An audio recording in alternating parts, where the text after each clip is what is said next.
Fala, Fabio. Bom dia, tudo bom? Bom dia, André. Tudo bom? Tudo certo. Hoje estamos com o debatedor aqui já, Fábio? Oi, o debatedor aqui sou eu. Acho que seria a Patrícia, a moderadora, Isso. né? Seria a É, Patrícia, só que ela não chegou até agora, a gente pode, quando chegar até 8h30, eu abro a sala novamente. tá certo então. Um abraço. Bom trabalho Bom, por aí. obrigado.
Bom dia, professor Fábio, tudo bem?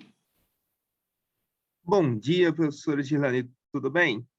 Tudo jóia. Eu estou testando aqui a câmera e o áudio, porque eu vou apresentar daqui a Tá, pouco. É, a, tranquilo. o- a ordem das apresentações ela vai ser seguida conforme a programação ou vai ter uma outra ordem diferente?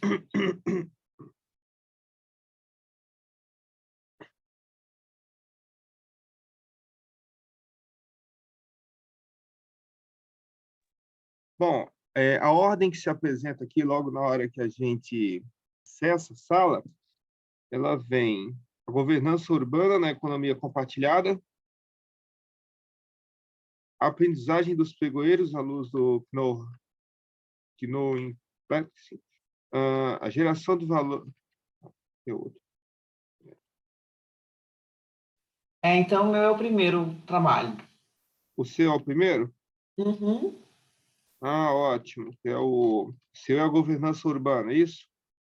Isso, eu tenho uma pergunta, professor, uma dúvida. É a primeira vez que eu apresento no SEMEAD. O tempo de apresentação, ele é o mesmo que foi colocado para o vídeo?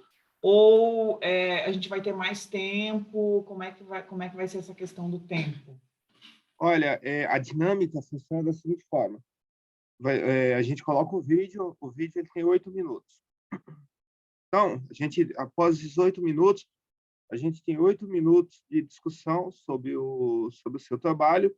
A gente vai para a segunda apresentação, aí segue a mesma lógica. Ah, acabando as quatro apresentações, a gente faz um debate relacionando cada tema ao tema principal do SEMEAD. Ah, certo. Então, a gente não vai precisar apresentar o trabalho de novo. Vai ser colocado o vídeo que nós encaminhamos, é isso? Isso mesmo. Ah, tá. Aí eu faço alguma questão que eu tenho anotado aqui, né? Eu Uhum. posso fazer alguma pergunta do trabalho, fazemos é, a gente faz algumas contribuições, é isso, tá bom? Tá ótimo. Então tá, só para eu entender aqui a dinâmica. Obrigada, professor, por esclarecer as dúvidas. Tá bom? Eu fico no aguardo aqui, então. Tá, Seu vamos chamado. aguardar. Vamos aguardar aí até umas 8, deixa eu ver, é quase 8h30, faltam 2 minutos. Tá bom, obrigada. Tá bom? Obrigado.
Bom dia.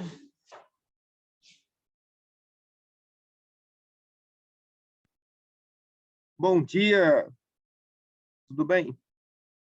Tudo com você. Comigo tudo tranquilo, graças a Deus. Eu vou aguardar aí mais uns 2 minutinhos, ver se chega mais alguém, e a gente já inicia, tá bom? Tá bem.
Bom dia, professora Adriana, Bom dia, tudo bem? tudo bem? Bem? Bom, pessoal, vamos dar início aqui ao nosso evento, né? Sejam todos muito bem-vindos aí ao SEMEAD, né? Estamos aí no terceiro dia de apresentação de trabalhos, né? E antes de começar, eu vou pedir aí para cada um faça uma apresentação breve. Eu vou fazer uma apresentação breve, vou começar por mim aqui, e depois eu vou passando aí para vocês, tá bom? Bem, eu sou o Fábio, eu sou mestrando em administração pela Unip, e é a primeira vez aí que eu participo do SEMEAD, né? Participei já no evento de ontem, a qualidade aí de debatedor.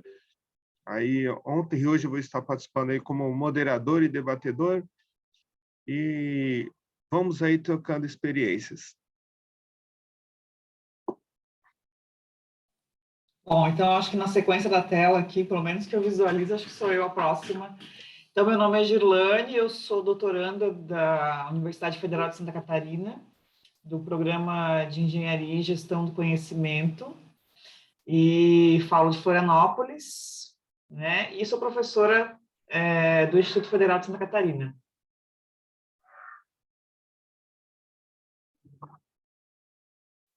Olá, eu sou Adriana Pancoto, eu sou doutoranda do PPGA, da Universidade Federal do Rio Grande do Sul, e também sou professora do Instituto Federal de Educação, Ciência e Tecnologia do Rio Grande do Sul, Campus Osório. Bom dia, meu nome é Geisiane, eu sou mestranda também em administração e pela UFPE.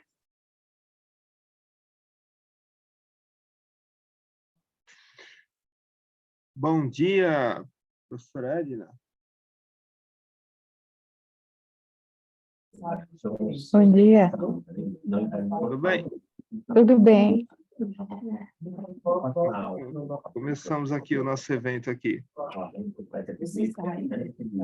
deixar minha câmera fechada, porque a internet está muito ruim, então. Então tá ótimo. Obrigado. Bom, pessoal, então vamos lá. De acordo aqui com a ordem das apresentações da nossa sala aqui, nós vamos seguir começando pelo trabalho A Governança Urbana na Economia Compartilhada, tá com a professora Girlane. Deixa eu entrar aqui na sessão. Educação. Fábio, Oi. talvez pedir para a Edna fechar o microfone. Oi? A Edna estava com o microfone aberto. Certo. Ok, então só para esclarecer, então eu começo a apresentação do trabalho com o vídeo que eu postei ou com a minha apresentação? Não, com o vídeo. Eu vou publicar, eu vou colocar o seu vídeo aqui. Tá bom. Tá bom? Obrigada. Só vou repassar essa ordem rapidinho já para começar, tá bom? A governança urbana na economia compartilhada, a aprendizagem dos pregoeiros à luz a geração do valor de atividades acadêmicas no ensino superior e o design thinking na nova governança pública. Então, vamos começar. Já vou colocar o seu vídeo, tá bom? Só um minutinho.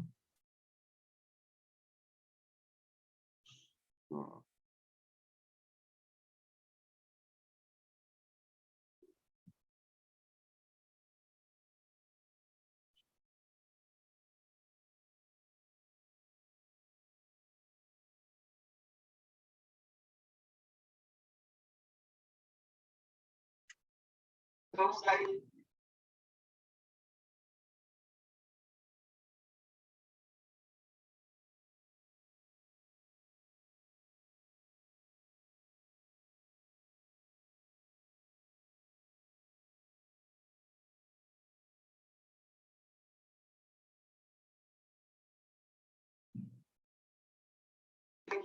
A apresentação do artigo, a governança.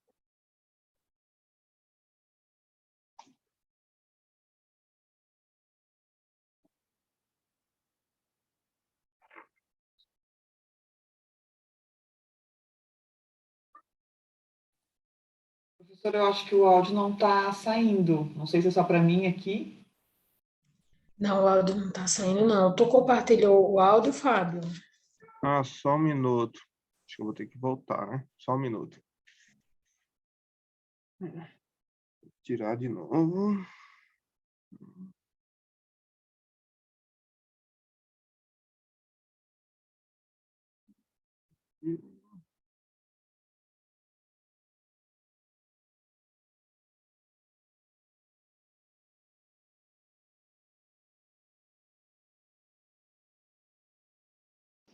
Vamos dar início à apresentação do artigo A Governança Urbana na Economia Compartilhada, um estudo bibliométrico, que foi elaborado por mim, mestre Girlane Almeida Bondan, e o professor Dr. Marcelo Macedo. Ambos somos da Universidade Federal de Santa Catarina.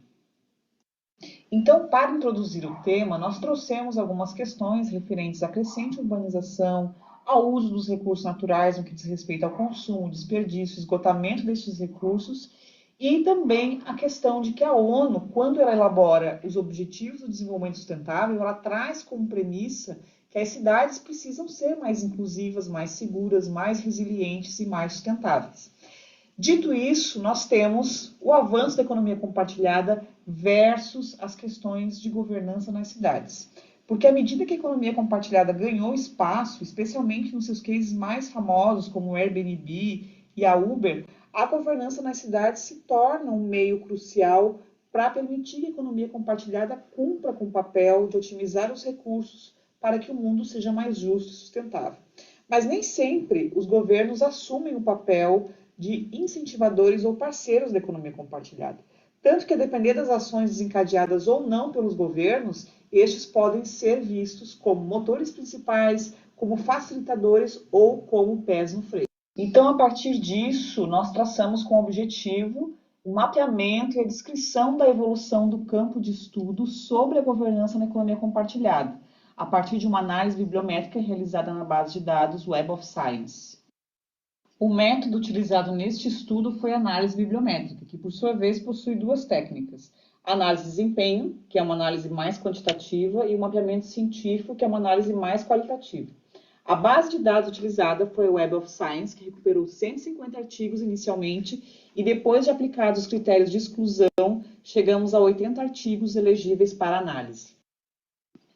Então, iniciando pela análise de desempenho, nota-se que as áreas que mais estudam essa temática são as ligadas a estudos ambientais, negócios, ciências ambientais, tecnologias verdes sustentáveis, geografia, gestão, estudos urbanos, ciência da informação, planejamento urbano regional e hospitalidade, lazer, esporte e turismo.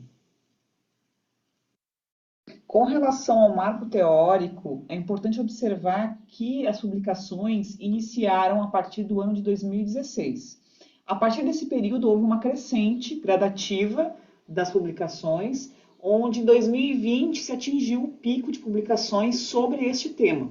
E aí, a partir de então, nota-se uma queda considerável no número de publicações, possivelmente ensejada pela pandemia. A plataforma Web of Science nos mostra que 29 países desenvolveram trabalhos relacionados à governança na economia compartilhada. Porém, observa-se claramente uma preponderância dos países europeus, com presença de 18 países do total de 28, que foram identificados neste estudo. A Ásia aparece na sequência com 7 países e a América, Oceania e África aparecem com 4 estudos. Nota-se claramente a preocupação com o tema por parte de países desenvolvidos economicamente em detrimento de países em desenvolvimento. Os artigos mais citados estudaram os seguintes temas: impacto da regulamentação nas ações de compartilhamento, a necessidade de observar as peculiaridades ao regulamentar negócios baseados em plataformas, o modelo de governança alternativo para a economia compartilhada, o uso de algoritmos e Big Data como meios de governança urbana e a análise de modelos democráticos emergentes de governança de plataforma. O critério utilizado para definir a produtividade dos autores foi o número de artigos publicados sobre o tema. Do total de 195 autores que compreende o universo desse estudo, foi identificada uma lista de 9 autores com mais de uma publicação cada, de modo que se observa que a produção científica nesse tema é bastante pontual e pulverizada, dada a especificidade do assunto, com uma média de 2,43 autores por artigo. Estes são os 10 periódicos que apresentaram o maior número de publicações sobre governança na economia compartilhada. É importante observar que a maioria deles tratam de questões ambientais relacionadas às cidades. E agora, entrando em uma análise mais qualitativa por meio do mapeamento de campo, foi possível, com a ajuda do software VozViewer, elaborar o mapa de coautoria por países, que revela o nível de colaboração entre os autores. Para este estudo, na relação de coautoria entre países, foram identificadas amostras de coautores que tivessem pelo menos 4 documentos publicados e sem número mínimo de citações por país. Diante disso, foram localizados 6 países que cumpriam os requisitos determinados, sendo a maioria dos trabalhos oriundos de publicações na China, Estados Unidos, Inglaterra, Austrália, Itália e Alemanha. O mapa de cocitação possibilita identificar a relação entre autores, que na maioria dos casos fundamenta a construção do pensamento científico, estabelecendo relações entre si, formando uma rede coesa e conectada. Para a análise da amostra estudada, foi determinado o valor mínimo de 6 citações por autor, nos quais foram identificados 21 autores, sendo que 3 autores aparecem mais de uma vez, que atendiam os requisitos da pesquisa. Para a construção do mapa de co-ocorrência de palavras-chave, foram consideradas palavras-chave que apareciam pelo menos 3 vezes no conjunto de publicações, objeto da análise bibliométrica, de um total de 325 palavras-chave, que integravam um conjunto de artigos analisados pelo software VozViewer. O cluster 1, de cor vermelha, agrega palavras-chave relacionadas com economia compartilhada, Airbnb, modelos de negócios, consumo, economia, framework, inovação, caminhos, plataformas, governança pública, desenvolvimento sustentável, tecnologia e urbano. O cluster 2, de cor verde, apresenta a interação entre as palavras-chave referentes a crescimento e Uber. O cluster 3, na cor azul, aglutina palavras-chave que estão relacionadas com os temas pessoas e regulação. O cluster 4, de cor laranja, reúne palavras-chave associadas à informação e confiança. Por fim, o cluster 5, de cor roxa, reúne palavras-chave que tratam de governo. É importante destacar que a análise bibliométrica permitiu identificar como a governança na economia compartilhada evoluiu ao longo de uma década de estudo. Identificou-se também que esse tema ele é estudado majoritariamente no âmbito de países desenvolvidos, né, do qual percebe-se uma lacuna evidente em relação a estudos da governança na economia compartilhada no Brasil. No âmbito nacional, só foi identificado um estudo do ano de 2020 que tratava de conceitos a respeito do tema. E, por fim, entende-se que há necessidade de aprofundar este tema no âmbito da pesquisa brasileira, considerando as especificidades e características endógenas, assim como de outros países em desenvolvimento.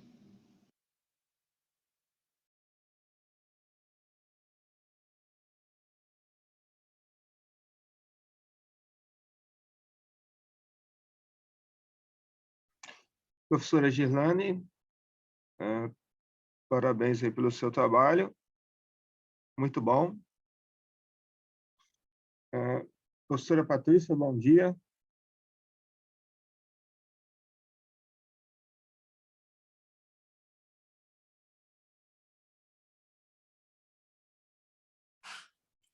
Bom dia. Cachorro latindo, gente. Eu tenho que ficar no silencioso. Tudo bem? Eu iniciei aqui eu dei início aos trabalhos aqui, mas aí eu só vou fazer aqui o fechamento desse primeiro e o próximo já passo para você, tá bom?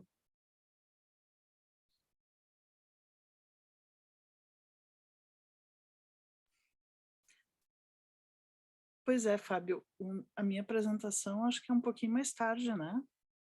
Ah, não, a sua, ela é, deixa eu ver, a sua? É geração de valor em atividades acadêmicas. Ah, então tá, eu vou continuar aqui. Gestão de valor em atividades acadêmicas.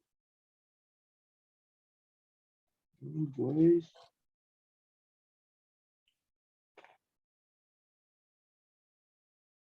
Então, o seu terceiro trabalho, que é geração de valor em atividades acadêmicas. Então, tá bom, antes do seu tem um próximo. A gente vai continuando aqui. Bom, obrigado, hein? Pessoal, antes de continuarmos aqui nessa primeira apresentação, eu vou pedir um minutinho para vocês, que eu preciso compartilhar um link com vocês. Só um minuto.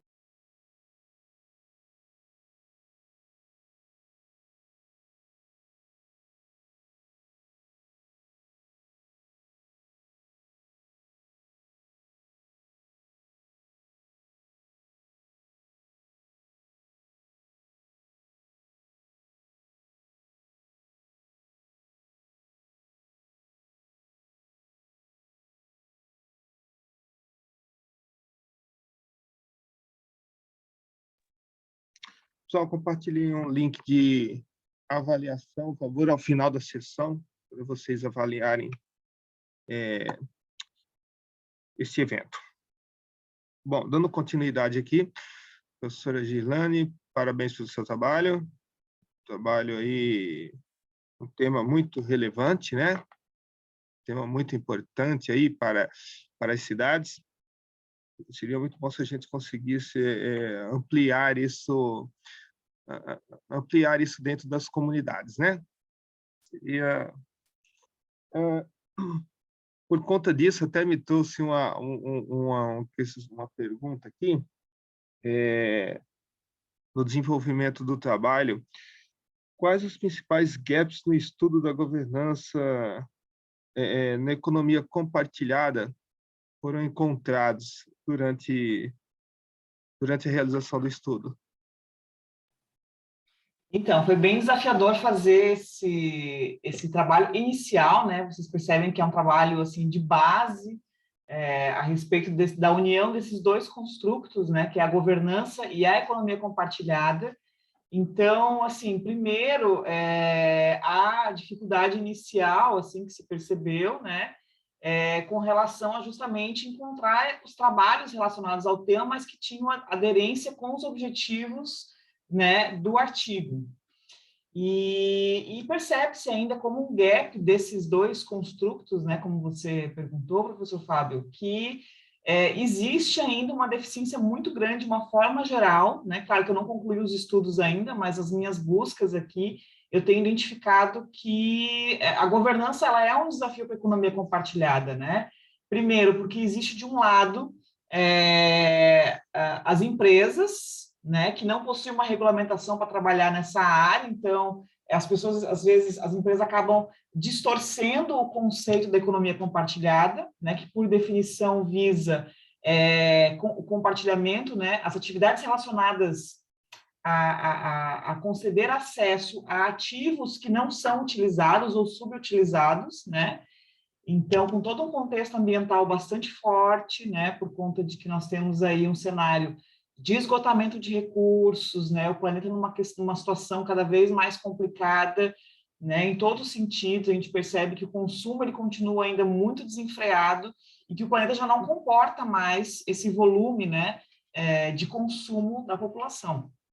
Então, eu percebo ainda que existe ainda essa falta de regulamentação, porque, de um lado, claro, que para as empresas tradicionais, a economia compartilhada não é bem-vinda. Para quem trabalha na perspectiva que as pessoas consumam cada vez mais, por exemplo, montadoras de veículos, né, eles querem vender carros. E economia compartilhada quer compartilhar o assento que você tem disponível no teu carro, né? Então, é um desafio porque existe uma mão aí muito forte por parte das empresas tradicionais, né? E existe toda essa preocupação da economia compartilhada de conceder acesso, principalmente a quem não tem acesso, que uma boa parte da população ainda não tem acesso a carro, né? Então, a gente tem aí esse conflito, né, de interesses e que o poder público está no meio desse campo, né, tentando mediar isso e colocar, né, a bom termo. Mas, felizmente, temos alguns exemplos positivos, né? Amsterdã tem uma regulamentação muito interessante a respeito da economia compartilhada, até porque, por exemplo, o Airbnb, que é um dos cases mais famosos, ele traz problemas também, que aparentemente as pessoas não percebem, né? Mas a falta de imóveis para alocação, para moradia anual, é uma realidade já em muitos lugares, porque as pessoas preferem colocar o imóvel para alocar no Airbnb, que traz muito mais rentabilidade, do que colocar uma perspectiva de aluguel anual, né, que traz uma renda menor. Então, isso acarreta, né, na quase falta de imóveis disponíveis para alugar. Isso eu percebo já em Florianópolis, né? Aqui na minha região, onde eu moro, muito Airbnb aqui, mas se você quer achar um imóvel para alugar anual, você quase não encontra. Então, se encontra, o preço é muito caro, né? Então, esse é um dos efeitos negativos da economia compartilhada, nesse case do Airbnb, né? Então, assim, são algumas questões que eu já venho encontrando na minha pesquisa, né, que ela está em andamento, né? Então, esse trabalho ele tem por objetivo, primeiro, dar uma visão geral de como está o campo, né, de pesquisa, para que os futuros pesquisadores possam ter uma ideia qual vai ser o ponto de partida deles, né? E como está esse comportamento do campo, como os autores se relacionam, quais são as revistas que mais publicam, quais são os temas dessas revistas, né, que são relacionados a planejamento de cidades, meio ambiente, economia. Então, a economia compartilhada ela é multidisciplinar, né? Então, é bem interessante. Eu estou apaixonada pelo tema, né, que é o tema da minha tese, e agradeço a pergunta, porque é muito bom falar sobre isso, professor. Mas, assim, ficou muito bom o trabalho. Parabéns. Pessoal, alguém quer fazer aí alguma questão para a professora Girlane?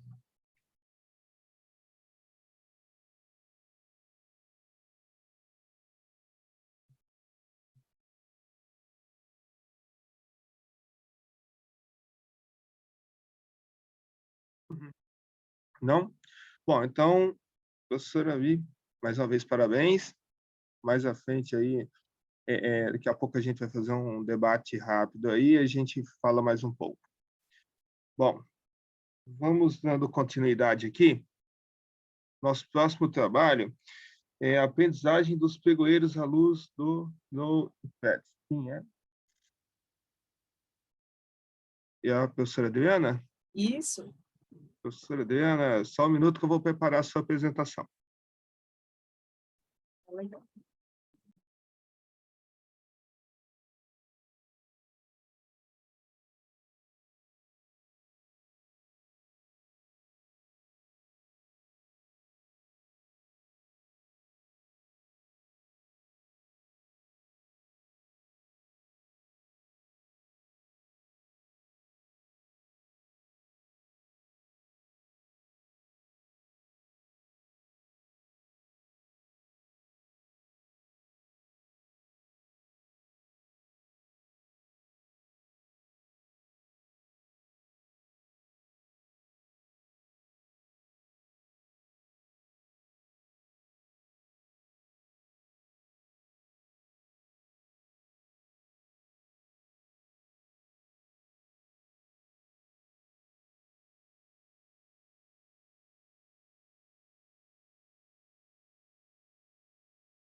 Olá, eu sou Adriana Pancotto, doutoranda em Administração pela Universidade Federal do Rio Grande do Sul.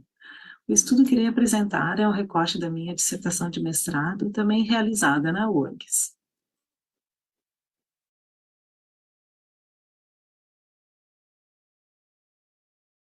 Então, o meu estudo intitula-se Aprendizagem dos pregoeiros à luz do Knowing Practice.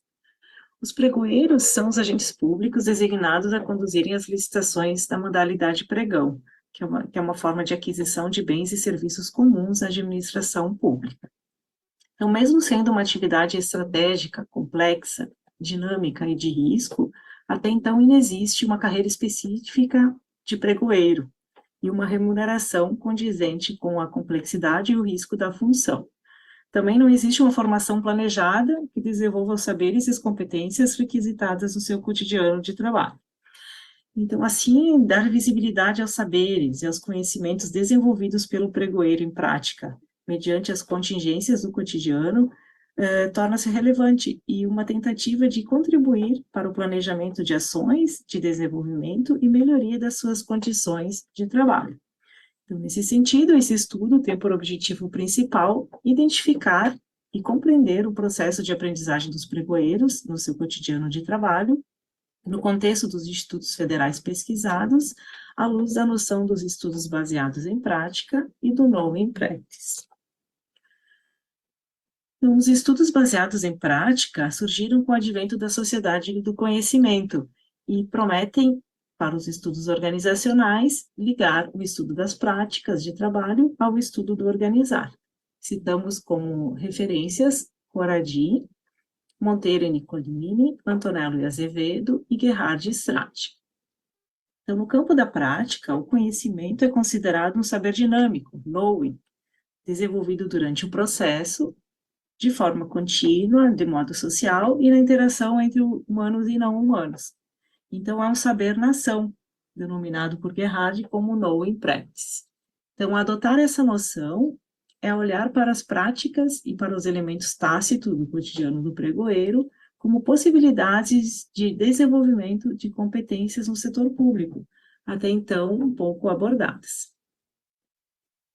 Então, esse estudo, ele é um estudo exploratório qualitativo que partiu das minhas percepções como ex-pregoeira do Instituto Federal do Rio Grande do Sul, na época que a pesquisa foi desenvolvida. Então, como instrumentos metodológicos, foram adotadas entrevistas semi-estruturadas, aplicadas aos pregoeiros dos 3 institutos federais localizados no Rio Grande do Sul. Então, foram entrevistados 9 pregoeiros, 3 de cada instituto federal, e além dos pregoeiros foram entrevistados os diretores e pró-reitores de gestão de pessoas e de administração dos institutos federais, um representante do Ministério da Economia, um representante da Escola Nacional de Administração Pública, ENAP, e um representante do Núcleo de Apoio dos Compradores Públicos, que é uma comunidade de prática denominada NELCA.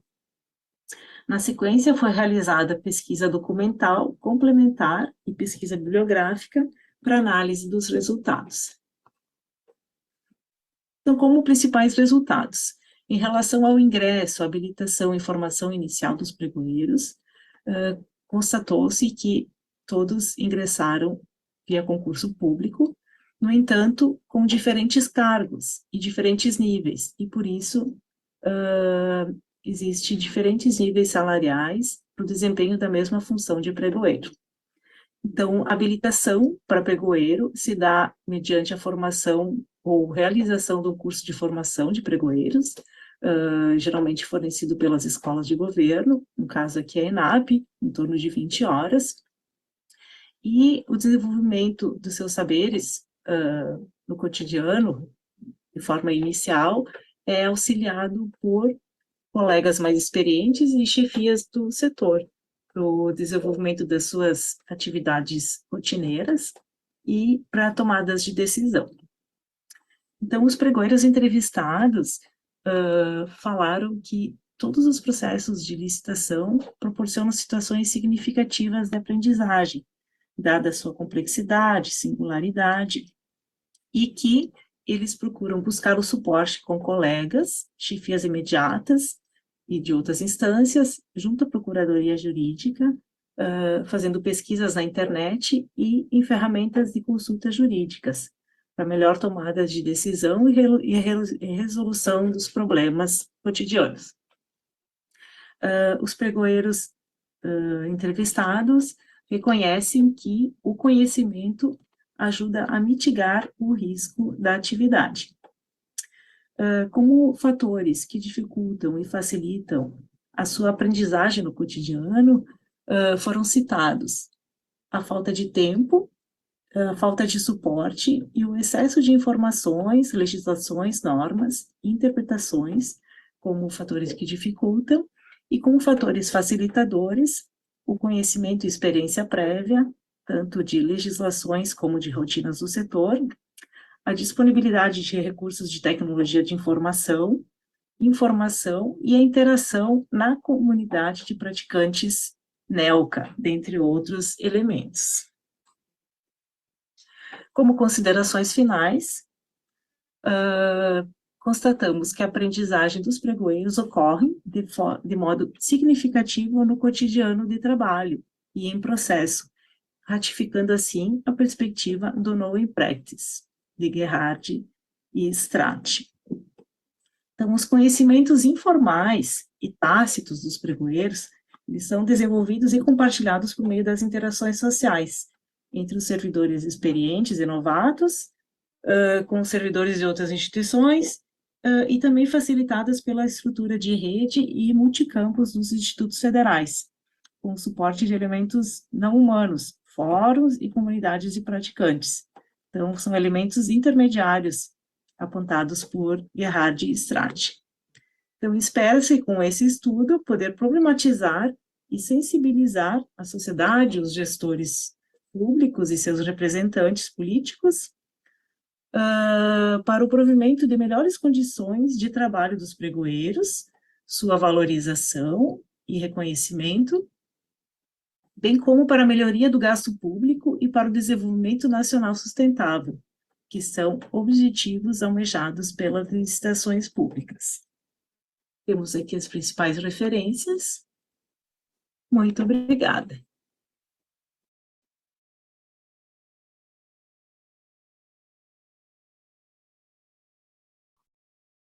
Professora Diana, primeiramente, parabéns pelo seu trabalho.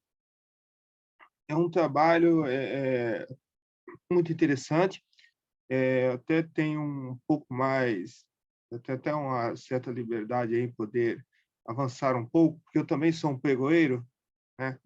Sou um pregoeiro aqui da linha do Estado, né? Eu sou pregoeiro estadual aqui de São Paulo. E eu enxerguei aí no seu trabalho questões vividas no nosso cotidiano, né? Para sermos pregoeiros, a gente tem que passar por uma formação aí, tem todo um processo, né? Eu ainda sou um pouco do tempo e quando eu fiz o meu curso, eu tive que fazer presencial, né, pela Secretaria da Fazenda. Hoje a gente já tem opção de fazer o curso online aí pela Escola ENAP, como a senhora colocou.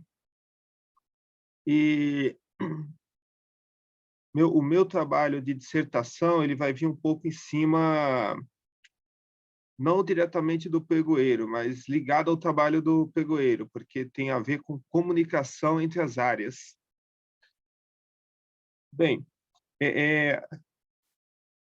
com toda a apresentação desse seu trabalho, ficou muito bom, por sinal, parabéns.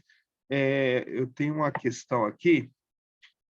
Qual o principal gargalo encontrado aí no estudo desse aprendizado na concepção dos pregoeiros?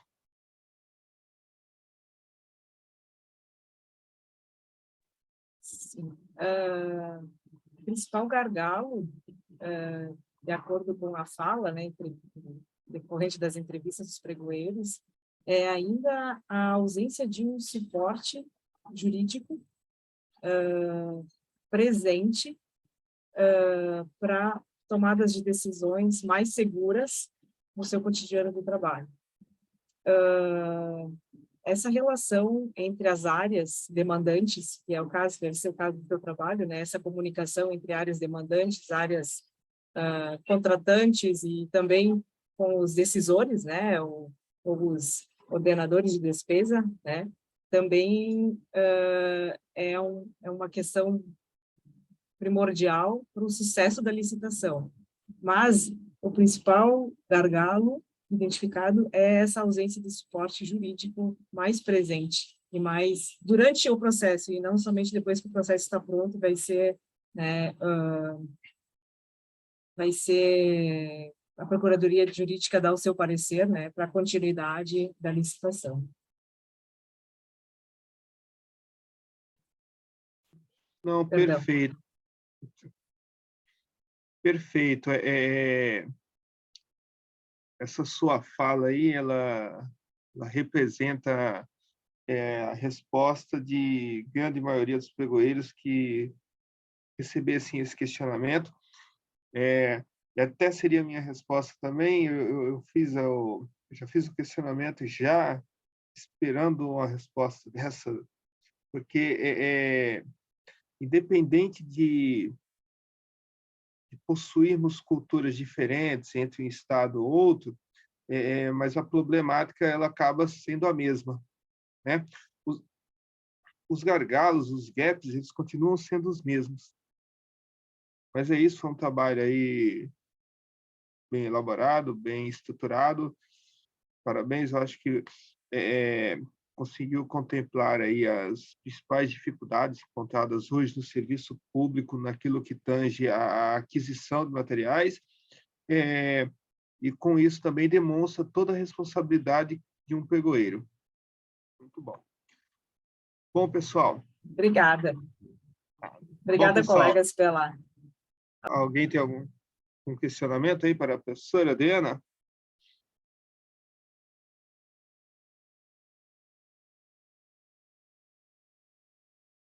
Bom, acho que ninguém... Bom, quando entrarmos no debate, a gente continua mais um pouco, professora. Bom, vamos continuar aqui. O próximo agora, a geração... Agora é a geração de valor de atividades acadêmicas, com a professora Patrícia. Só um minutinho que eu já vou compartilhar a tela, tá?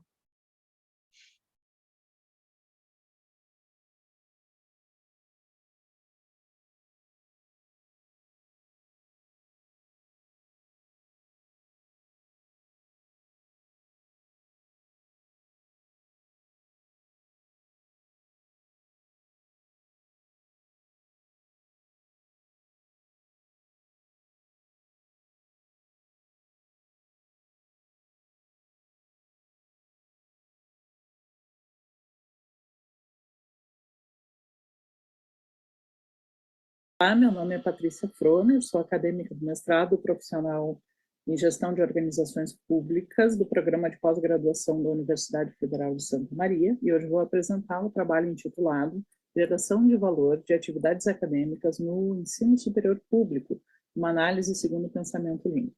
Os autores estão descritos aqui no slide.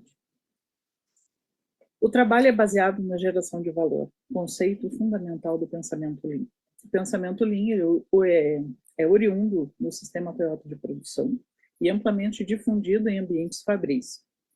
Hoje tem sido implementado em outras áreas, como saúde, construção civil, instituições públicas e instituições de educação superior. Em estudos recentes, a percepção de valor, do ponto de vista do aluno, está sendo investigado para apontar melhorias, não só na eliminação de desperdícios em atividades administrativas, por exemplo, mas também no âmbito da relação ensino-aprendizagem. O referencial teórico está apresentado nesta tabela, com os tópicos e com seus respectivos autores. Trouxemos o conceito de geração de valor. Gerar valor aos clientes usuários é um dos pressupostos fundamentais na visão atual de crescimento e desenvolvimento, seja para a busca de melhoria na performance das instituições, seja para reduzir custos das atividades e processos. A geração de valor é um dos aspectos elementares do sistema de gestão Lean, pois direciona a proposição de melhorias contínuas e a eliminação de desperdícios. O método utilizado foi um estudo quantitativo survey. A população-alvo de 20.134 estudantes regularmente matriculados em uma instituição de ensino superior pública do Rio Grande do Sul, amostra válida de 389 respondentes. A coleta de dados se deu entre maio e junho de 2022, via portal interno online, e o questionário estruturado, com 66 questões, com escala tipo Likert de 5 pontos. O primeiro bloco tinha 44 questões sobre atividades acadêmicas e de organização do curso. O segundo bloco, 22 questões sobre a percepção de aprendizagem e habilidades. E o terceiro bloco, questões de perfil. A análise dos dados foi feita através do IBM SPSS, versão 23. Foram realizados 2 procedimentos de análise, análise fatorial exploratória e a regressão múltipla. A análise fatorial envolveu as questões do bloco 1 e 2, cálculo de esferacidade de Bartlett, cálculo de KMO, valores de comunalidades menor do que 0,05, então tiveram variáveis excluídas, método do componentes principais e de rotação Varimax, número de fatores, critério de estimação Eigenvalues, maior do que 1, e o alfa de Cronbach, os valores aceitos maior do que 0,7. Para regressão múltipla, método de estimação Inter, medida de tolerância maior do que 0,10, índice de condição FIV menor do que 10, KS, teste Pesarel-Pesarã, e DAMES, sexo, cor e raça, estágio, casado, viúvo ou separado. Os fatores resultantes das atividades acadêmicas e de organização do curso, desse bloco, foram 7 fatores, num total de 39 questões, e todas com alfa de Cronbach maior, e todos os fatores com alfa de Cronbach maior que 0,7. Quanto ao segundo bloco, percepção de aprendizagem e habilidades adquiridas, resultou em 3 fatores, com 20 questões, e alfa de Cronbach maior do que 0,7 também. Na regressão linear múltipla, dos fatores e variáveis, foram encontrados 3 fatores de significância que estão destacados em negrito na tabela. Os pressupostos de VIF foram atendidos e o coeficiente, os coeficientes mostram o quanto cada fator contribui no modelo. O coeficiente de determinação ajustado é R², 0,768, ou seja, 76,8% de explicação da variável dependente. O modelo não apresenta problemas de multicolinearidade e o modelo não apresenta problemas de heterocedasticidade. O modelo apresentou problemas de normalidade no teste KS, mas, de acordo com Hare, pode ser amenizado com o número de respostas próximas de 10 por variável. A pesquisa, que demonstrou o efeito positivo de 3 fatores estudados, que exercem influência sobre a percepção geral de geração de valor das atividades acadêmicas. Os fatores foram práticas de ensino dos professores do curso, saídas sociais e saídas de conhecimento. Práticas lean aplicáveis a instituições de ensino superior têm se tornado essencial, justamente pelo foco na geração de valor ao cliente, que no nosso caso é o aluno, é o usuário. Há contribuições práticas do estudo, pois as instituições necessitam se adequar às novas demandas e ter capacidade de priorizar elementos necessários para a correta tomada de decisão. E também para as IAs que desejam atingir melhor desempenho na prestação de seus serviços a partir da percepção dos seus estudantes. Há contribuições teóricas, pois aponta o avanço da pesquisa no estreitamento do conhecimento de práticas que agregam valor no contexto do ensino superior. E estudos futuros, recomendamos replicar e aperfeiçoar a escala utilizada em outras instituições de ensino superior e a inserção de fatores que podem ter sido deixados de lado nesta pesquisa.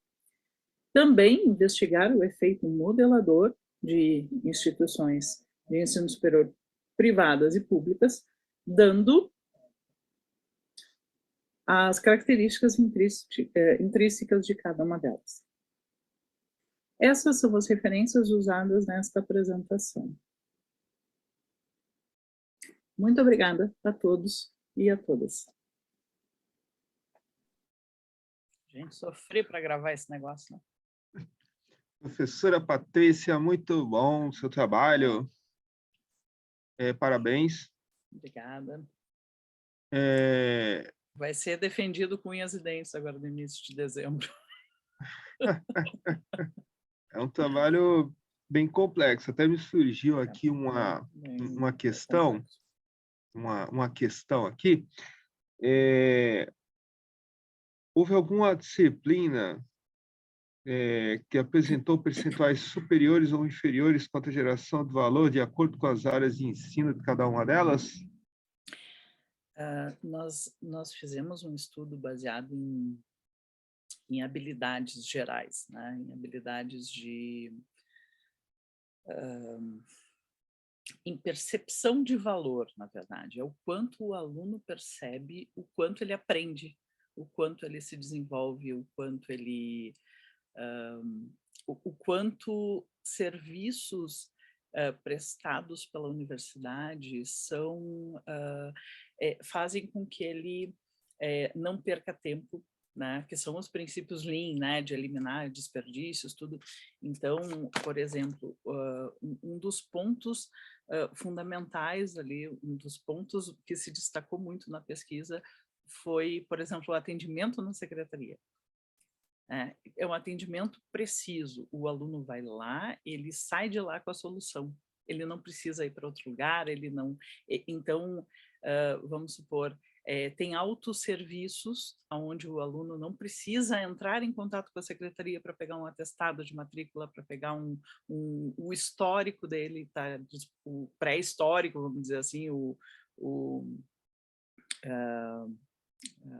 histórico, a lista de notas, enfim, tudo isso está disponível no portal, então ele não precisa se deslocar até uma secretaria para pedir tudo isso. Então, é tudo muito informatizado, é tudo muito automatizado, e isso é uma das coisas que os alunos enxergam como de extremo valor, que tem muito valor, porque não toma o meu tempo, não me faz eu me deslocar, essas coisas assim.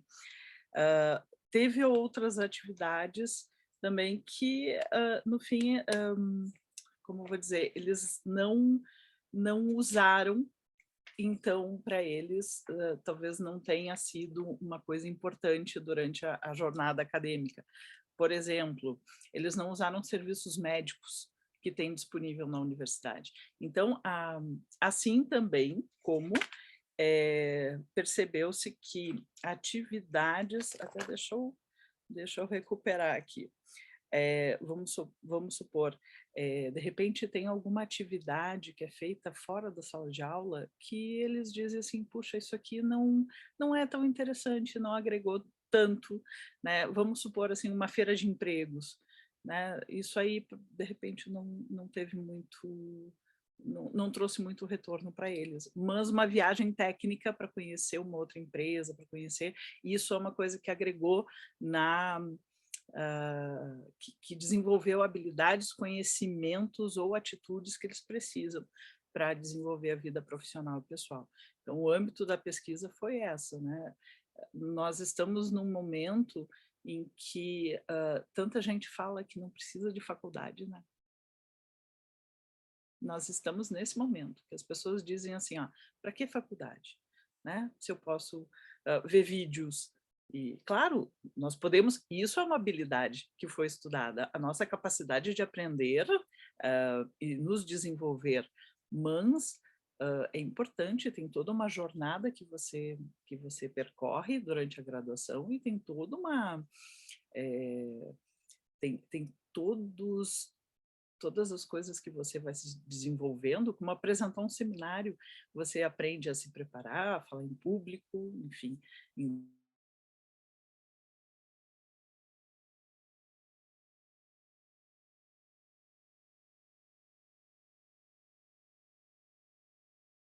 Acho que a internet dela caiu ou travou. Eu acho que a conexão dela caiu.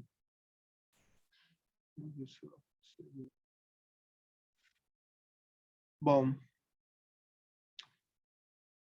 quando ela voltar, a gente dá uma continuidade no dela, tá? Enquanto isso, vou preparar aqui para a próxima apresentação, que será a sua, né, Gisiane? Isso. Será Design Team. Tá. Eu vou preparar aqui.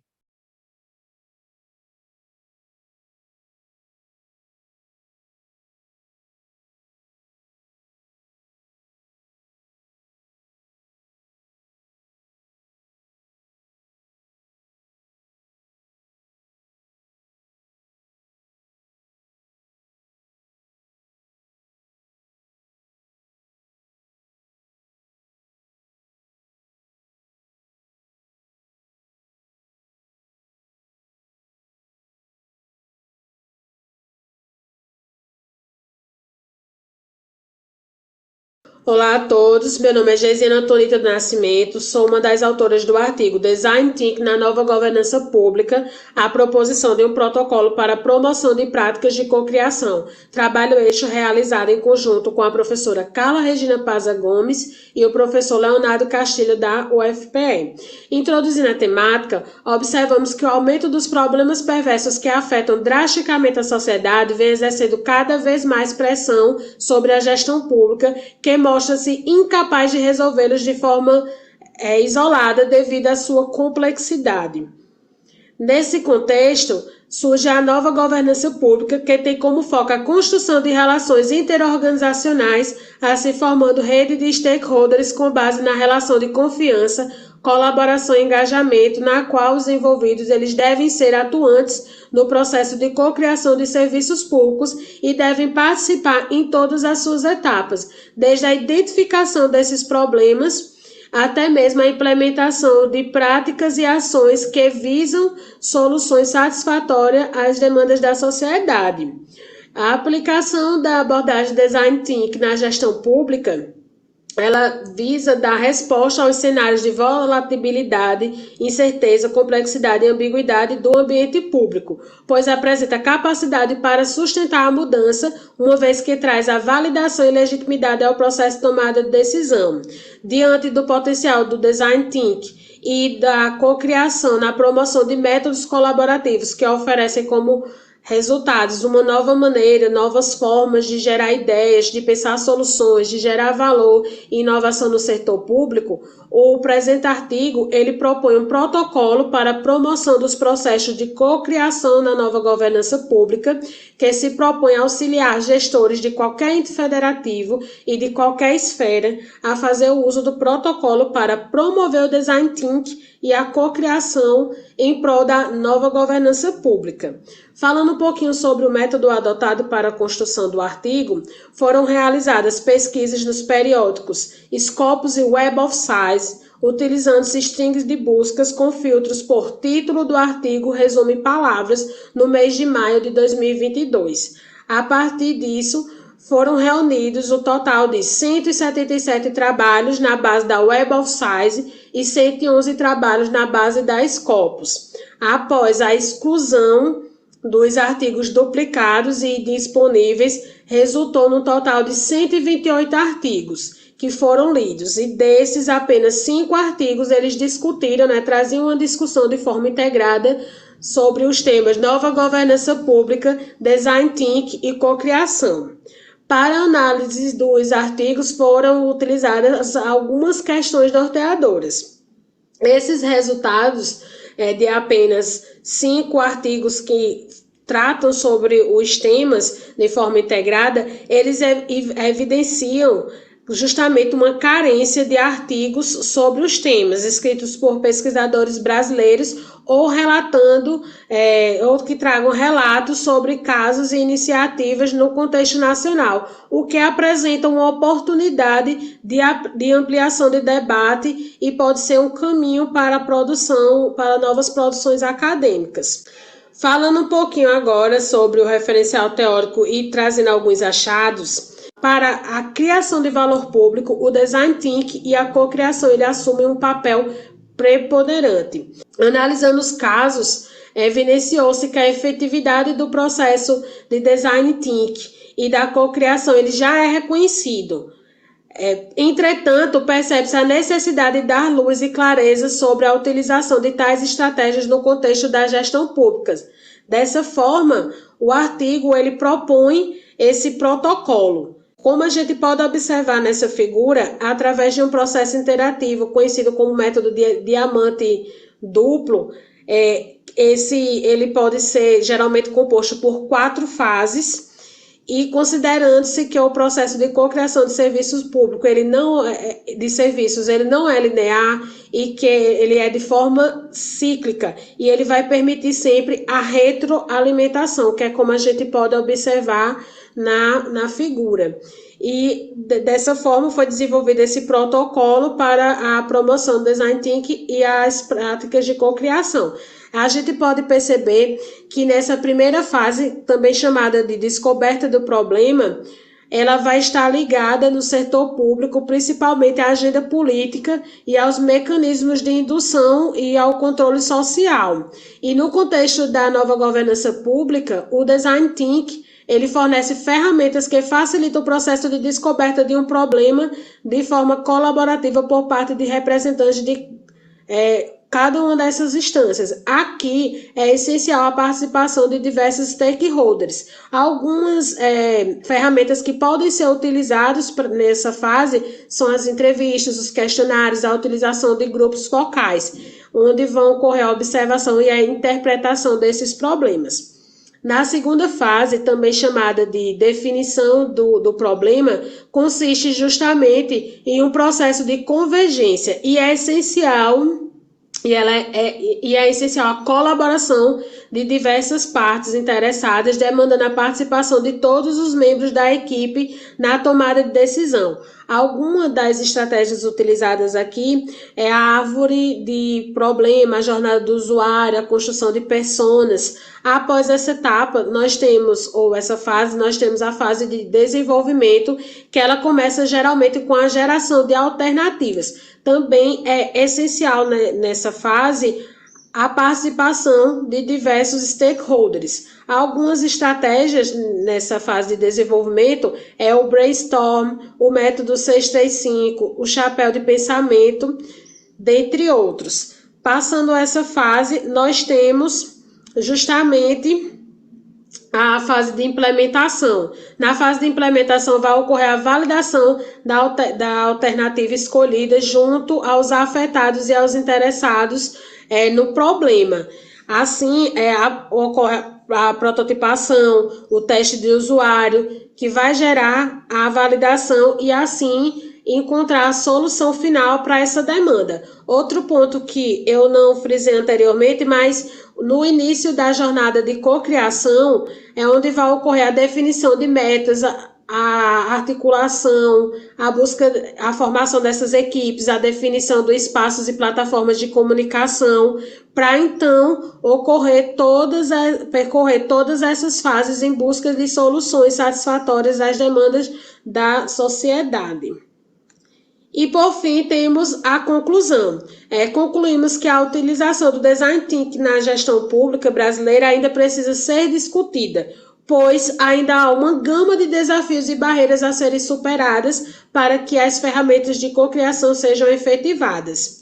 Outro ponto também que foi observado foi que o tipo de liderança nos parece ter um papel importante para a implementação das metodologias de Design Thinking. A partir da análise dos casos, observamos que os gestores burocratas que têm a cocriação como algo inconveniente ou empecilho e possuem uma postura mais fechada à assunção de riscos e falhas no processo, eles dificultam o desenvolvimento dessas práticas dentro das organizações, o que não ocorre, por exemplo, com líderes que são mais visionários e abertos a processos de mudança.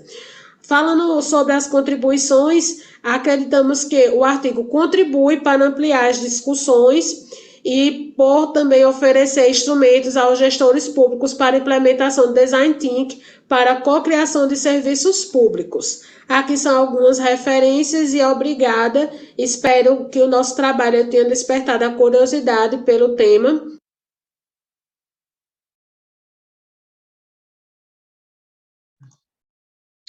Gislaine, parabéns aí pelo trabalho apresentado. É um trabalho consideravelmente importante aí para uma boa eficiência do serviço público, né? É isso que percebemos. Eu tenho uma questão aqui. Durante a realização dos estudos, aí, o levantamento dos dados, qual a principal dificuldade encontrada para o desenvolvimento do Design Thinking no serviço público? É claro que algumas delas já ficaram claras na sua apresentação, mas eu gostaria que você corresse um pouco mais isso. Possível. Bom dia. Primeiro, agradeço as considerações e também obrigado pela pergunta. Eu vou falar primeiro, uma dificuldade que a gente encontrou foi realmente trabalhos, principalmente em âmbito nacional, que trata especificamente sobre a temática.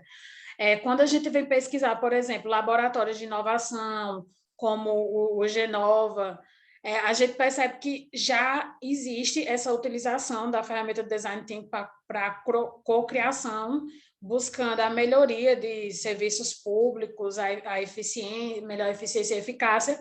Porém, quando a gente vai analisar a questão em cunho acadêmico, principalmente trazendo os princípios da nova governança pública, a gente não encontra. Tipo assim, tem até alguns trabalhos que eles citam a temática de forma isolada, mas de forma em conjunto. Nós tivemos essa primeira dificuldade de não encontrar trabalhos que consigam fazer essa ligação. E a respeito da dificuldade, a gente percebeu que uma das dificuldades encontradas é mesmo a questão do conhecimento. Muitas pessoas até conhecem algumas ferramentas e alguns instrumentos de Design Thinking, porém o conhecimento aprofundado não se tem. Muitas pessoas não se têm. E também outra é a rejeição da própria instituição pública na aplicação dessas ferramentas. Porque, como a gente percebeu na conclusão, o líder daquela equipe que vai trazer e vai, digamos assim, assumir essa postura de liderança, trazendo práticas de Design Thinking, ele tem de ser uma pessoa altamente aberta a esse processo de mudança, porque envolve o risco. Querendo ou não, existe essa questão do risco de você implementar esses instrumentos, porém, ele não ter não chegar aos resultados almejados. Então, tem esse risco. Muitos deles, eles acham que é um empecilho, que é um problema trazer essas ferramentas e até mesmo ampliar a participação de todos os colaboradores. Então, basicamente, são essas duas dificuldades. Quando a gente, outro ponto também, a gente percebe que a própria questão da burocratização, ela ainda impede o desenvolvimento mais amplo da utilização do Design Thinking para a cocriação de soluções públicas para as demandas sociais. Resumindo bem, seriam mais ou menos essas as principais dificuldades, mas também a gente tem outras, né? Eu já apontei a questão da falta de conhecimento dos colaboradores, às vezes a confiança também desses colaboradores para com os líderes e para com a mudança que é necessária para a implementação dessas ferramentas também é um empecilho muito grande. Outra coisa, às vezes, também a questão da dificuldade de mudar, esse medo da mudança que vem em conjunto com a aplicação de novos métodos e novas ferramentas na gestão pública, que a gente sabe que ainda é muito enrijecida, tem ainda essa dificuldade, a abertura de novas formas de tratar essas demandas sociais, e até mesmo a falta do engajamento e do interesse, né? Muitas vezes não há o engajamento do líder ou da equipe, e às vezes há o engajamento da equipe, mas o líder ele não considera tão importante a aplicação dessas ferramentas e é trabalhosa. Como é trabalhosa, muitas vezes ela é deixada de lado e é vista até com desconfiança pelas pessoas envolvidas. Então, basicamente, pegando na nomenclatura, estudada, analisando casos particulares, a gente entende que essas são as principais dificuldades, mas existem outras. Perfeito, professora. Muito obrigado aí pelos esclarecimentos. Alguém gostaria de fazer alguma colocação? Eu gostaria de parabenizar, eu gosto muito desse assunto e eu acho super importante. E ele está muito alinhado ao Lean, né? O Lean é uma série de práticas, ferramentas, é uma filosofia, e que para ser implementado em instituições públicas, em qualquer instituição, tem todas essas barreiras que você citou, né? Eu acho que é muito importante o teu trabalho e muito necessário. Obrigada, eu que agradeço. Bom, pessoal, mais uma vez obrigado. Gislene, como a conexão da professora Patrícia tinha caído, vamos voltar rapidinho com ela para a gente concluir aqui a apresentação dela, né, fazer as demais. Ela estava terminando de fazer aí estava terminando de responder o questionamento. Sim, a sua pergunta foi qual foi a atividade que os alunos perceberam, né, que tem mais valor, o que agrega mais valor. Isso. A maior pontuação que nós tivemos foi realmente assim os serviços prestados pela secretaria. Eu acho que está todo mundo muito cansado de burocracia, tudo. Então, a fatorial foi lá em cima. E o que menos eles perceberam valor foi nessa aproximação do mercado a atividades que aproximam o aluno do mercado de trabalho, né? Então, isso para eles, ok, é importante, mas não é tanto quanto você poupar o meu tempo. E isso é uma coisa que todos nós buscamos hoje, né?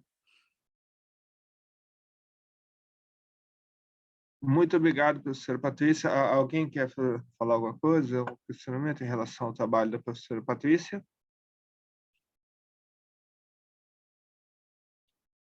Bom, pessoal, eu só vou compartilhar aqui 2 links com vocês para a gente já dar continuidade aqui na finalização. Só um minuto.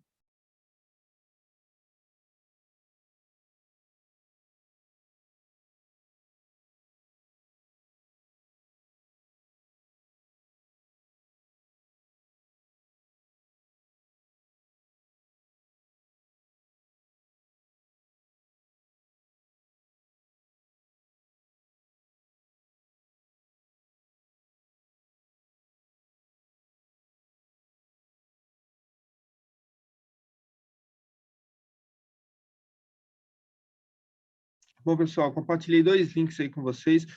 Um é referente à avaliação, né? E o outro, eu estou fazendo um convite aí para vocês para após o término dessa sessão, vocês acessarem a sala de networking aí, tá? Bom, vamos aqui dar continuidade. Bom, os 4 trabalhos foram apresentados, né? Excelentes 4 trabalhos, por sinal, muito bom.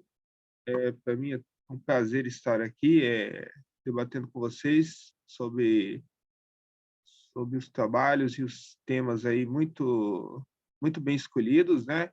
Para mim, enriquecedor. Agora, eu gostaria de ver com vocês aí, cada um de vocês, gostaria que cada um falasse um pouco sobre a relação do seu trabalho com o tema da nossa sessão, né, que é a administração pública. Tá? Aí a gente começa aí pela professora Girlane, que foi a primeira. Tudo bem, professora? Bem, então, a relação da economia compartilhada com a administração pública, né, ela ainda é algo muito novo, né? Inclusive, existem já governos, né, principalmente nos Estados Unidos, que, assim, algumas instituições públicas que se reúnem para fazerem compras compartilhadas, por exemplo, né? Então, até teve aqui o trabalho da professora Adriana falando sobre pregões, né? Então, assim, a gente percebe que é uma prática que está ainda muito incipiente, né?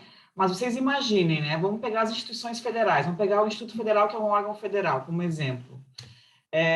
Já pensou assim, nós temos aí, sei lá, 500 campos no Brasil inteiro, né? Imagina se a gente pudesse ter um banco de consulta de todos os ativos, né? De todos os móveis, equipamentos, e que um órgão pudesse mandar para o outro aquilo que não está utilizando, porque a gente sabe que tem material parado, né? Em alguma medida, né? Às vezes pouco, muitas vezes sempre tem algum material parado, né? Antes de fazer um processo de aquisição de compras, por exemplo, né? Então, acho que a economia compartilhada poderia ajudar a administração pública nesse sentido, entende? Imagine quantos milhões a gente poderia economizar, né? Por intermédio da economia compartilhada. Então, isso é uma questão até que me intriga bastante, né? Como a gente pode utilizar, por exemplo, eu acho que tem um órgão público em Brasília que já utiliza, que não tem mais veículos, né? E que eles utilizam a contratação de Uber. Eu acho que mais órgãos também, não é só em Brasília. Eu vi um case específico, mas vários no Brasil inteiro, né? Já estão deixando de utilizar as frotas próprias para poder utilizar, né, Uber e outros aplicativos de viagens curtas, né? E aí a gente pode, meu Deus, a economia compartilhada é um mundo, né, gente? Então, pode relacionar, sem dúvida, isso com a administração pública de muitas formas, né? Não sei o que vocês acham a respeito, mas eu penso que, no meu caso, aqui seria uma forma. Concordo, professora. Eu acho que o caminho é esse mesmo, né? A gente teria aí uma gestão mais bem planejada, né? De forma que a gente iria conseguir utilizar nossos recursos na sua totalidade, né? Bom, pessoal, alguém quer fazer aí mais alguma colocação referente à fala da professora Girlane? Queria compartilhar uma experiência da... desculpa, você ia falar?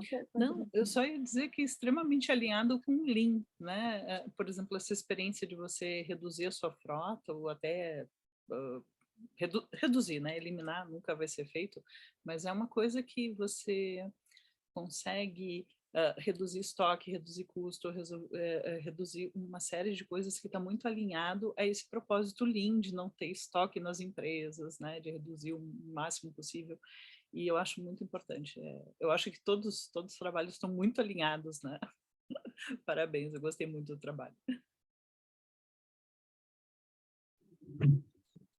Queria compartilhar uma experiência aqui do Instituto Federal relacionada. Eu acho que a gente pode falar também compartilhamento de recursos humanos ou de conhecimento, né, de gestão de pessoas.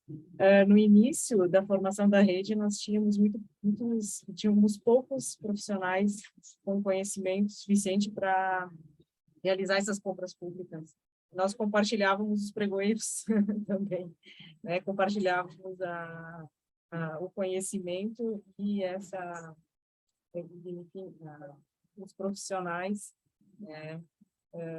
Então, eu penso que também esse compartilhamento de saberes e de profissionais seria uma forma, né?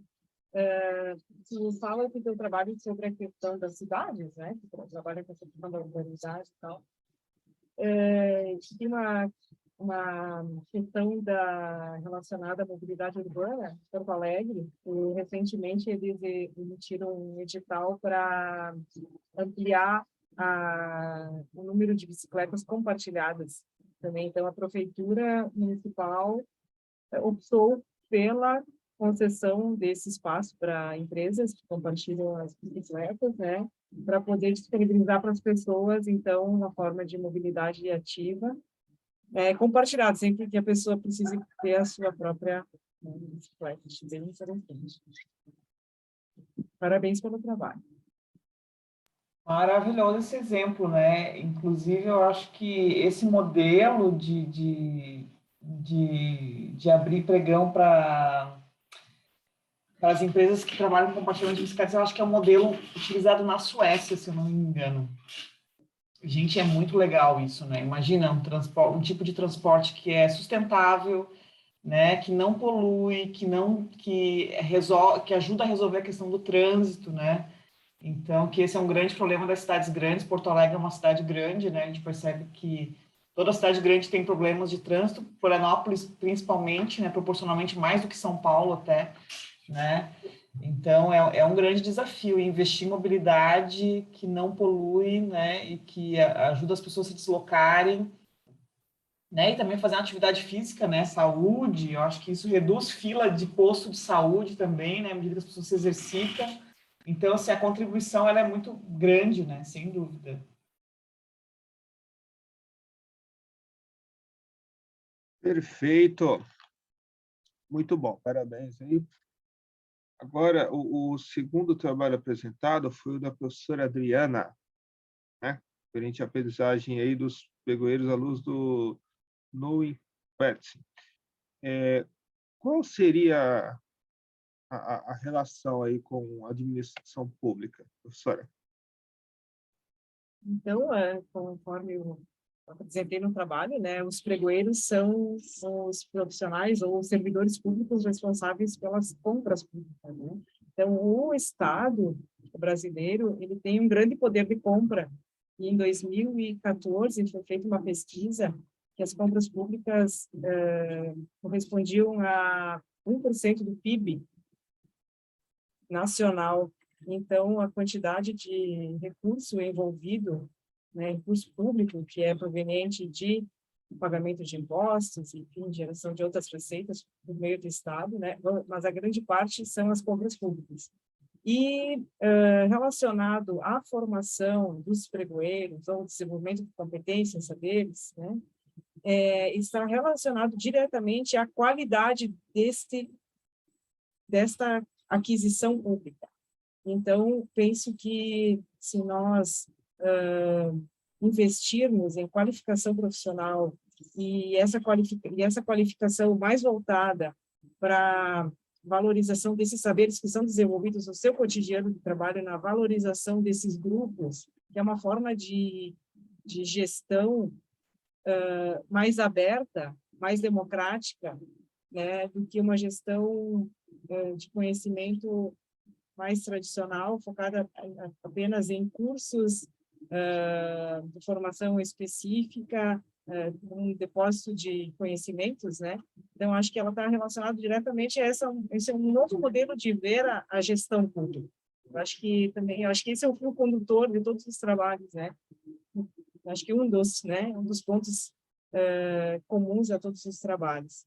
Então, relacionado também à qualidade do custo, nós temos os critérios de sustentabilidade, né, relacionados às compras públicas, e isso tudo está relacionado a uma formação permanente dos pregoeiros e também um estímulo aos próprios requisitantes a pensarem dessa forma. Então, quando a gente fala em licitações sustentáveis, né, ou relacionadas à melhoria do gasto, nós também precisamos pensar que ela não está desvinculada de uma capacitação permanente, de uma qualificação de recursos humanos, seja ele o pregoeiro ou os demais atores relacionados à compra pública. Eu acho que essa é a relação. Perfeito, professora. Obrigado. Alguém quer fazer algum comentário?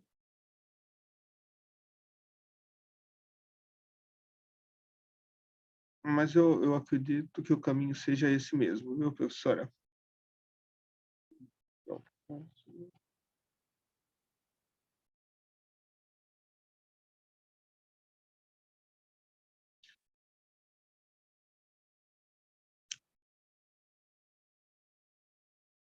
Só queria fazer um complemento, que eu acabei esquecendo.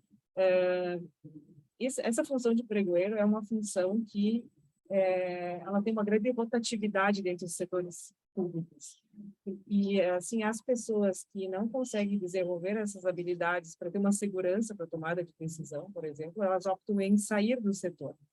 E essa grande rotatividade acaba sendo um gap para a continuidade da compra com qualidade. Então, com essa grande rotatividade, há um desperdício de recursos e informação permanente do pessoal, né, que se houvesse uma formação permanente alinhada a uma carreira específica de pregoeiro, que a pessoa opta se quer ou não quer seguir, né, penso que que esse seria o caminho, né, enfim, para um gasto público de melhor qualidade. Uma otimização de recursos, digamos assim. Muito boa a sua colocação, professora. Acho que deixou com chave de ouro aí. Parabéns. Professora Patrícia, vamos aí para o seu, por favor. Esse trabalho ele está alinhado com alguns propósitos aí da gestão pública, principalmente porque em 2005 entrou em vigor, né, foi lançado um programa chamado GES Pública, que visa o resultado para o cidadão, a melhoria contínua, a redução de custos, a eficiência e eficácia do serviço público. E tem um programa de excelência em gestão pública, e isso são ferramentas, né? São metodologias que a gente pode utilizar, e a Lean tem muito, já foi estudada, já foi implementada em lugares que eu nem imaginava. Eu comecei a estudar ali para fazer o trabalho, e eu vi assim que tem lugares que já estão muito avançados, Tailândia, Finlândia, Noruega, enfim, e nós precisamos disso aqui também, né? Assim como precisamos do design thinking para trazer, para criar isso, essa cultura de inovação, de agilidade, gera valor. Trabalhamos para o nosso usuário, para o nosso cidadão, para o nosso cliente, né? Dentro da dentro da área Lean, a gente fala muito em cliente e gera muitos debates, mas no caso da gestão pública é o nosso usuário, o nosso cidadão, o pagador de impostos, o contribuinte, né? Então, acredito que ele esteja alinhado com esse propósito da melhoria contínua no serviço público brasileiro. Obrigado, professora. Alguém quer fazer algum comentário? Não? Então, vamos para a professora Geisiane, por favor. Qual a ligação do seu trabalho com a administração pública, por favor? Eu vejo que é todo, né? Apesar do design thinking, ele ainda ser utilizado mais fortemente no ambiente empresarial, quando a gente percebe, quando a gente foca numa gestão pública, que ela tem um papel ativo e ela busca atender essas demandas sociais que estão cada vez mais complexas e são cada vez maiores em números, expandindo cada vez mais, sendo multifacetadas. Então, a aplicação dessas ferramentas de Design Thinking, ela é crucial para a melhoria do serviço público. E também, quando a gente alia ela à questão da cocriação, a gente percebe essa necessidade da criação, como até a professora Patrícia falou, dessa criação de valor, geração, aliás, de valor público e também valor social.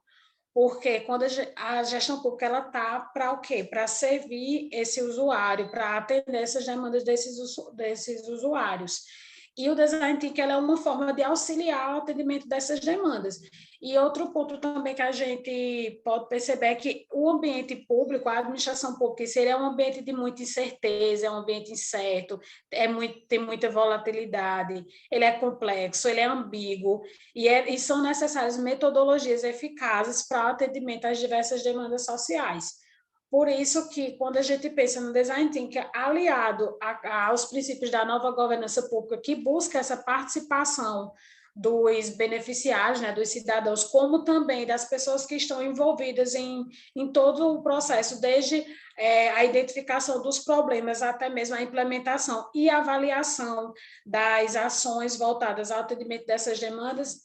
E, ao meu ver, é crucial que se possível, né, o ideal é que todas as instituições, né, que a administração pública, no geral, ele aplicasse estratégias de design thinking e cocriação, permitindo a colaboração não só das pessoas que estão envolvidas, dos atores que atuam diretamente na administração pública, como também da sociedade como um todo, e até mesmo o estabelecimento de parcerias, em casos específicos.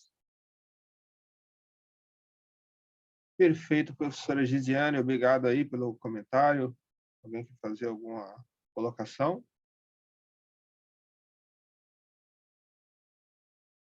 Bom, pessoal, antes de darmos prosseguimento aqui, só quero pedir para que vocês se atentem aos links enviados, por favor. Por favor, avaliem aí a sessão, né? Término. Gostaria aqui de, mais uma vez, parabenizar a todos os trabalhos apresentados, excelentes trabalhos. Gostaria de agradecer a participação de vocês aí, a colaboração para a boa realização dessa sessão, tá? Bom, estamos finalizando por aqui, né? E até uma próxima aí. Uma boa sorte aí para vocês. Tudo de bom, hein? Obrigado aí. Obrigada a todos. Parabéns a Obrigada. todos. Parabéns a todas. Obrigado. Parabéns. Obrigada, Fábio. Obrigado. Tchau, tchau. Obrigada, Tchau, Fábio. tchau. Tchau. Tchau.